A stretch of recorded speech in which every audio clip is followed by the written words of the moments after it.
Hello there. What's going on? Welcome back to the channel today, guys. It's your boy Ellie Moses back with another movie review, I guess, today. I'm a 20-year-old law and film student here in Sydney, Australia, trying to make my way on the YouTube universe as a wise bounty hunter once said. So hopefully you guys can tag along, come along, join the ship and my crew, and let's examine some pop culture content with a few Lego twists along the way as well in a couple of videos. But today, it's not gonna happen. But today, I was thinking to myself, it's the Godzilla vs. Kong hype. I just did a video on it yesterday revealing the runtime. You guys can check that out on the channel as well.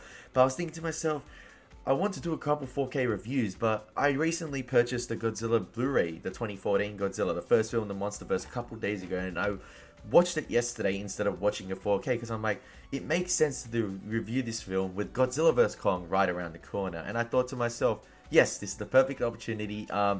I remember watching this film in theaters in 2014 when it came out as a 14-year-old, and I remember absolutely loving the crap out of it. I remember seeing the first trailer for the film in theaters as well for the first time with the Halo jump scene, and I just thought to myself, wow, this looks amazing, because I remember seeing the cinematography of that, and along with the sort of orchestrated hymns as well, and it looked amazing. It was just like these guys jumping into hell. And I was just like, this looks amazing. And you saw like the shadowy outline of Godzilla in the clouds, and I didn't realize what that was when I first watched the trailer as a 14-year-old. I was like, huh, what's that big monster? And then until the title crawl came up as Godzilla, I was like, oh, okay, that's what. But that was me being a naive 14-year-old. But yes, I had great memories with this film, and I remember watching it a couple years ago, about 3 or 4 years ago on Netflix. This was when it was on Netflix, and now it's not on Netflix, so that's why I purchased it. Unfortunately, it does not have a 4K release for some reason. I know, like,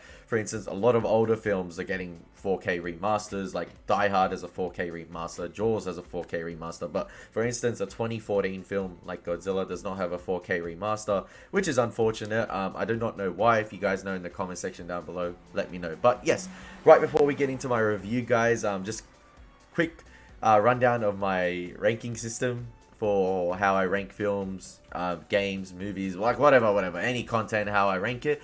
It's basically based off Star Wars. This is the new viewers. It goes Grandmaster at the top, then it goes Jedi Master, Jedi Knight, Padawan, Youngling, and Trash Compactor. There you have it, guys. And the reason I chuckled a bit there is a subscriber recommended to include a ranking below Trash Compactor titled Geode the Rock, which is, if you guys don't know, Geode the Rock is like a rock character, like a character that's an actual rock, like a boulder in the New High Republic. And that's why I couldn't stop laughing. Maybe we'll title or dedicate a special category to Geode for some feels. So, onto the review, guys.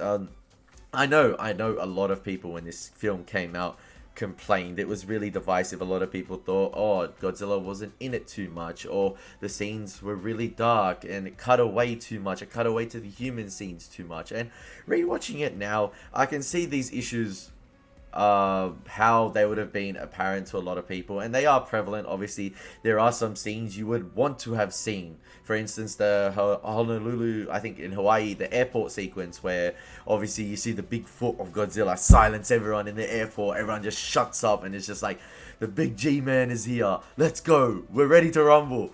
Oh, cut away to commercial. That's what it's basically like. They cut away to commercial where it's just the one scene with the sound, the fight happening on the TV, on the news feed. And I guess, I don't know if that was like budget issues or just to save the suspense, I guess, to later in the film for the third act or the final showdowns. But I'm not too sure. I know this film had a relatively low budget of 70 million, I believe, but I'm not too sure. But either way, looking back and reviewing and watching it now, I guess it'd be great. That's why I decided to do this review, and hopefully you guys can appreciate it. It'd be great to see this take on a film 7 years later now, actually, I guess, and with the lead up to Godzilla vs. Kong as well. And looking back at it now, I still find enjoyment with this film. I thoroughly enjoyed it. In fact, I'm going out as far to say I enjoyed Godzilla 2014 more than Godzilla King of the Monsters.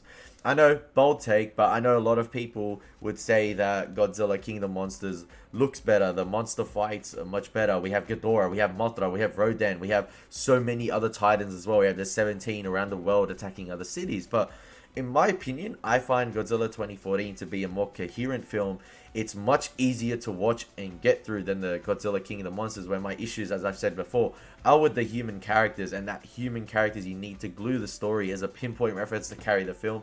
They make so many stupid decisions. It's just mind-boggling, the motives behind Vera Farmiga's actions as well in that film, and some of the human characters make stupid one-liners at wrong moments, especially with like this world-ending catastrophe and yeah, world-ending events happening. It's just mind-boggling to me. I feel like this film is very serious in its tone, and I love that about it. Even though, unfortunately, we do lose the best performance in this film, and a fantastic performance from Bryan Cranston it is.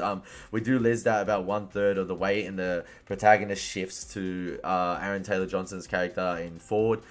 It's enough to glue the story together. It's just follows this family plotline, a simple husband, wife, and their child, and obviously separated by the events that happen, needing to unite together, and obviously certain obstacles prevent this from happening along the way. Just as about they unite, something else happens, and then they're finally coming home, and then obviously we have the bridge sequence on the railway with the Muto, which is a fantastic scene still. It looks absolutely amazing. There's a fantastic close-up of the Muto, and even though it's in 1080 HP Blu-ray quality, it still looks absolutely fantastic. The CGI is great, and I know a lot of people will be saying, oh, that's why it's in the darkness, it covers it up, but okay, it's in the darkness. The scene was still well lit, and from what I saw, the CGI still holds up well, and they utilize some fantastic close-ups to showcase their CGI work, and it looks absolutely amazing.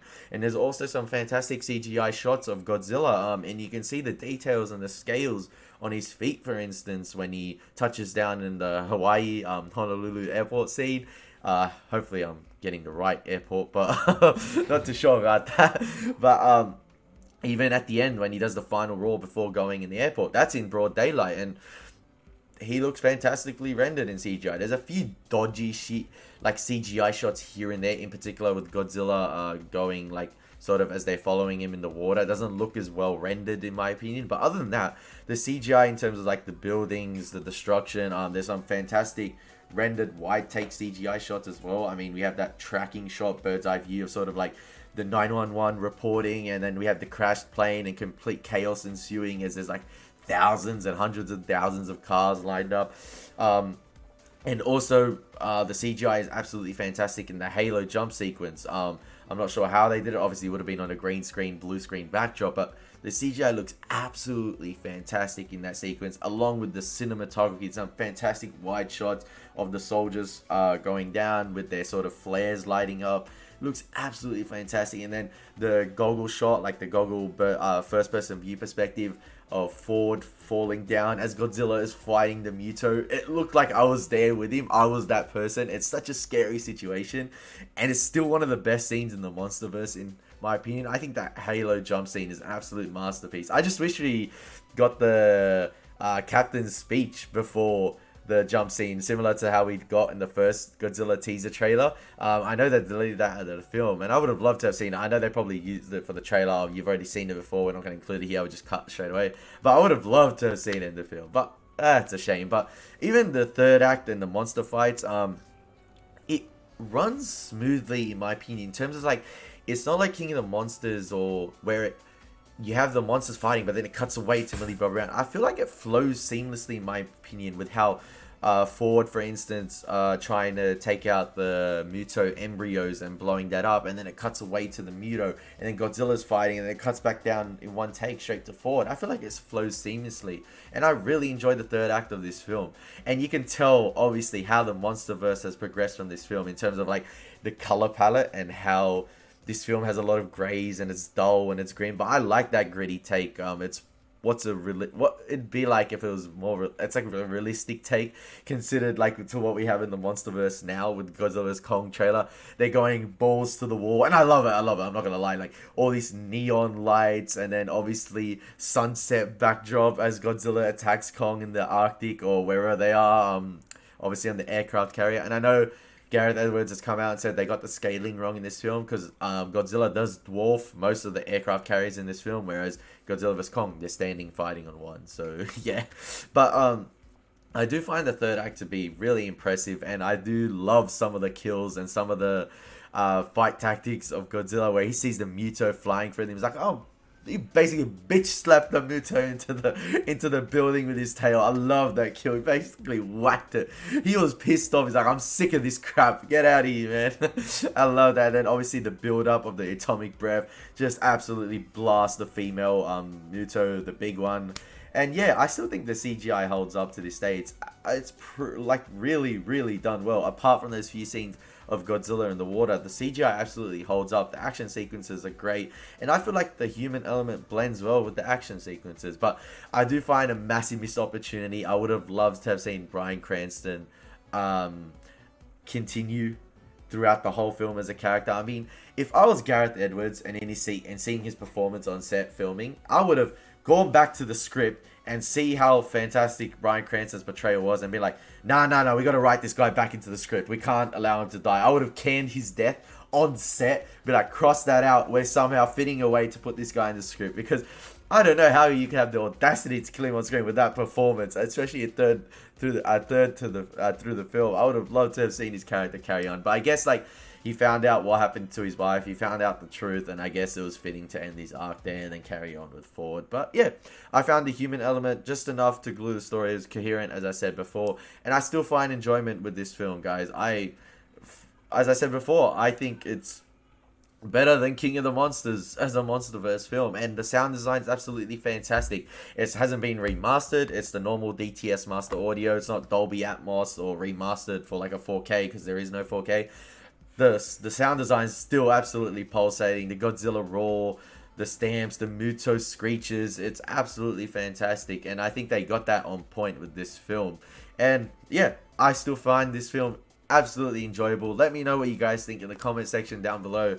Yeah, I'm going to think about the rating for this film quickly, and yes, I'm not going to give it a completely high ranking. I know you probably think I lauded it, but it still has its flaws in terms of a bit of the pacing. It does take a while to get to the action, I guess, but it does build that suspense up pretty well, in my opinion. And I'm going to give Godzilla 2014, guys, the rank of Jedi Knight. Yes, a pretty solid MonsterVerse entry, and I still find it enjoyable. I had fun with it, and yeah, I know a lot of people have gripes about it, but I still thoroughly enjoy it. I think there's a lot of elements of mystery. They do well throughout the film, build the suspense up, use Godzilla sort of as a wild card, and he shows up when he needs to, obviously, the great equalizer, and takes on the Mutos and destroys them. But I love that about it. But yeah, let me know what you guys think in the comments down below. If you disagree, fair enough. I'm respectful of everyone's opinions. Happy to discuss what you don't like about this film, and we can debate in the comments. I'm fine with it. But other than that, guys, if you like the video, subscribe and share, like the video as well. If not, it's all good. Hopefully you enjoyed it, and in the lead up to Godzilla vs. Kong, let me know who you think's going to win. But as always, it's been your boy Ellie Moses. Take care, peace, and catch you soon.